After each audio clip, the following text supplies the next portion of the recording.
প্রিয় দর্শক, অন্য মঞ্চের আলাপ চাইতায় আপনাদের সকলকে আমন্ত্রণ জানাচ্ছি। সুপ্রিয় সুধী, সবাইকে অনেক অনেক প্রীতি ও শুভেচ্ছা। আপনারা সবাই দেখছেন এবং বুঝছেন এবং জানছেন যে বাংলাদেশে আর্মির সাথে সরকারের এবং বিচার বিভাগের একটি টেনশন চলছে।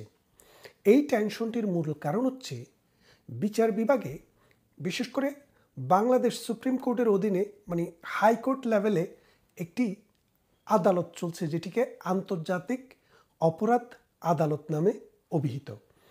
এই আদালতটি মূলত গঠিত হয়েছিল 1971 সালে মহান মুক্তিযুদ্ধের সময়ে।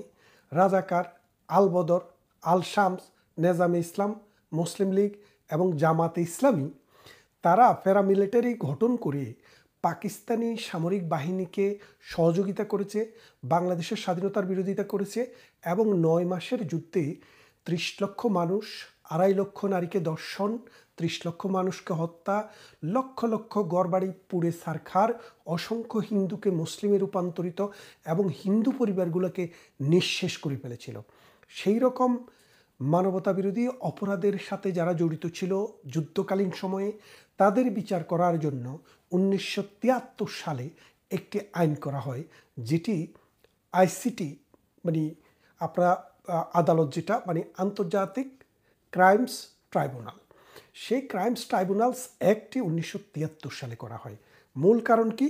মূল কারণটি ছিল যে বাংলাদেশে 1971-এর যুদ্ধে যারা গণহত্যা, ধর্ষণ, লুণ্ঠন, ধর্মান্তর, রাষ্ট্র থেকে বিতাড়ন এবং গণহত্যার সাথে জড়িত ছিল, তাদের বিচার করা।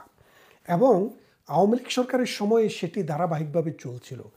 আওয়ামী লীগের সময়ে যখন স্বীকৃত যুদ্ধ অপরাধীদের, মানবতা বিরোধী অপরাধীদের, গণহত্যাকারীদের বিচার যখন বাংলাদেশে চলছিল, তখন যারা সরাসরি এই যুদ্ধ অপরাধীর পক্ষে দাঁড়িয়েছিল, তারা এখন বাংলাদেশে মুক্তিযুদ্ধের সপক্ষে শক্তি, যারা মুক্তিযুদ্ধকে সাহায্য করেছে, জয়েন করেছে এবং আমাদের আর্মির কিছু ফোর্স তাদের বিরুদ্ধে এই যুদ্ধ অপরাধীদের বিচার শুরু করেছে।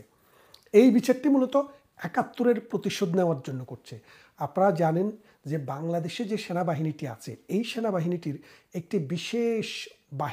একটি বিশেষ বহর 5,000-এরও উপরে সৈন্য জাতিসংঘের বিভিন্ন শান্তিরক্ষী মিশনে চাকরি করে আমাদের। এই সেনাবাহিনী, তাদের এটি একটি সবচেয়ে লোভনীয় জায়গা। জীবনে একবার বা দুইবার যায়। তারা অন্তত 20 থেকে 30 লাখ টাকা করে, দুইবারে 50-60 লাখ টাকা আয় করে লাইফ টাইমে, পুলিশ, আর্মি, বিডিআর সবাই মিলে। তা এখন বর্তমান সময়ে যখন শেখ হাসিনার সরকার চলে যায়, প্রধানমন্ত্রী শেখ হাসিনা যখন ভারতে আশ্রয় নেয়, তখন এই আইসিটি অর্থাৎ আন্তর্জাতিক ক্রাইমস ট্রাইব্যুনাল আবার এই রাজাকাররা চালু করে। এই রাজাকারদের যে আইনজীবী ছিল তাজুল, সে হচ্ছে এটা চিফ প্রসিকিউটর। আর যাকে চেয়ারম্যান বানানো হয়েছে তার নাম হচ্ছে নজরুল ইসলাম। এই নজরুল ইসলাম সম্পর্কে আমি বিগত প্রসিকিউটরদের কাছ থেকে একটি সুন্দর কাহিনী শুনলাম, যেটি কাহিনী না, সত্য ঘটনা, আপনারাও যাচাই করে নিতে পারেন। নজরুল ইসলামকে আইনমন্ত্রী আব্দুল মতিন খসরু আওয়ামী লীগের মন্ত্রী হওয়া সত্ত্বেও জামাতি এই লোকটিকে নমিনেশন দিয়েছিলেন একজন জাস্টিস হিসেবে সুপ্রিম কোর্টে। পরবর্তীতে যখন মীর কাশেম আলীর বিচার চলে, অর্থাৎ জামাত নেতা মীর কাশেম আলীর বিচার চলে, তখন তিনি অবসরে যান। তো আপনারা জানেন, অবসরে গেলে 1 বছর পর্যন্ত এলপিআরে থাকে যে কোনো বিচারক অথবা সরকারি কর্মকর্তারা।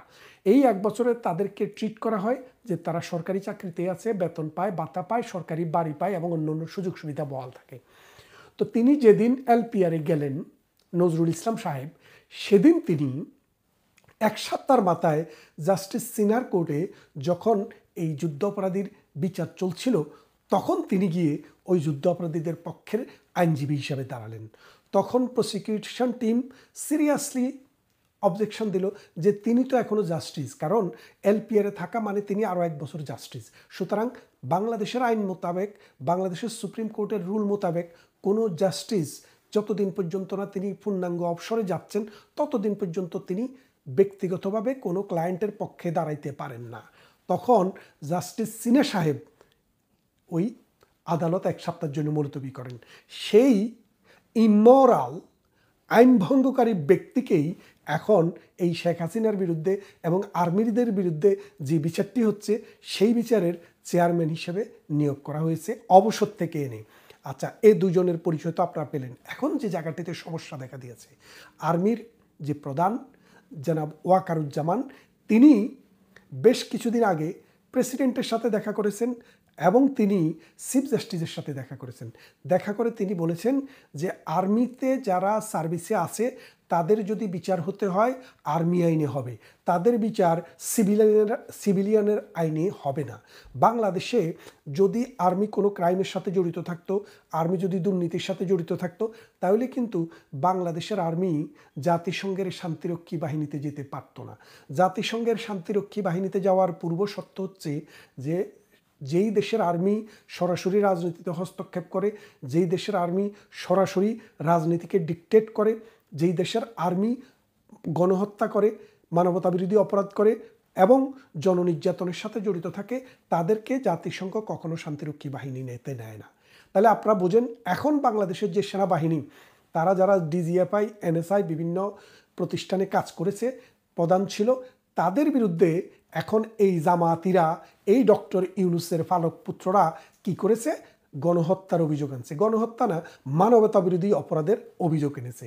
এই মানবতা বিরোধী অপরাধটা কি?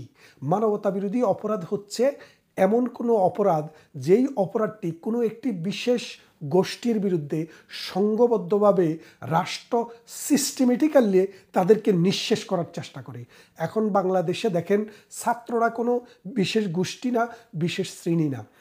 ছাত্র শুধু বিএনপির নাই, জামাতের নাই, আওয়ামী লীগ, জাতীয় পার্টি, জামাত, যেই কোনো দল, সকল ঘরে ঘরে ছাত্র। এরা কোনো বিশেষ শ্রেণীভুক্ত না। এদেরকে হত্যা করার কোনো চেষ্টা করা হয়নি। শুধুমাত্র রাষ্ট্র যখন আক্রান্ত হয়েছে তখন তাদেরকে বাঁচানোর জন্য অনেক জায়গায় গুলি হয়েছে। সেই গুলিতে রাষ্ট্রের হিসাব মতো মাত্র 400 লোক মারা গেছে। আর বাকি যারা মারা গেছে তাদের সাথে রাষ্ট্রের কোনো সম্পর্ক নেই। আর এই যে 400 মারা গেছে, এদেরকেও পুলিশ, আর্মি বা আমাদের বিজিবি গুলি করে মারে নাই। এদেরকে হাসনাত, সার্জিসদের নেতৃত্বে যে প্যারামিলিটারি বাহিনী ছিল তারাই গুলি করে হত্যা করেছে। যার কারণে এইসব কোনো হত্যাকাণ্ডের বিচার করার জন্য যে পোস্টমর্টম করা দরকার, কোনো পোস্টমর্টম হয়নি। তাহলে আপনারা বোঝেন, এখন আর্মিদের বিচার শুরু করেছে, আর্মিদের নামে মামলা রুজু করেছে কোথায়? আন্তর্জাতিক অপরাধ ট্রাইব্যুনালে। এই আর্মির সার্ভিসে আছে এই রকম অফিসারদের বিচার শুরু হয়েছে। এখন আর্মির মধ্যে কিন্তু সিরিয়াস একটা রিপারকেশন হয়েছে। আর্মিদের দফায় দফায় বিচার হচ্ছে, দফায় দফায় সালিশ হচ্ছে, দফায় দফায় আলাপ আলোচনা হচ্ছে। আর্মিদের কাছ থেকে, ক্যান্টনমেন্টের কাছ থেকে আমরা যেই সব সোর্স থেকে খবর পেতে চেষ্টা করেছি, এটা খুবই দুরূহ ব্যাপার। তারপরও আমরা যেটুক খবর নিতে পেরেছি যে শেষ পর্যন্ত যদি সরকার, যদি ডক্টর ইউনূসের রাজাকার বাহিনী ওই যুদ্ধ অপরাধীদের বিচারের সময় যিনি যুদ্ধ অপরাধীদের পক্ষে ছিল, মানবতা বিরোধী অপরাধীদের পক্ষে ছিল, সেই রাজাকার তাইজুল এবং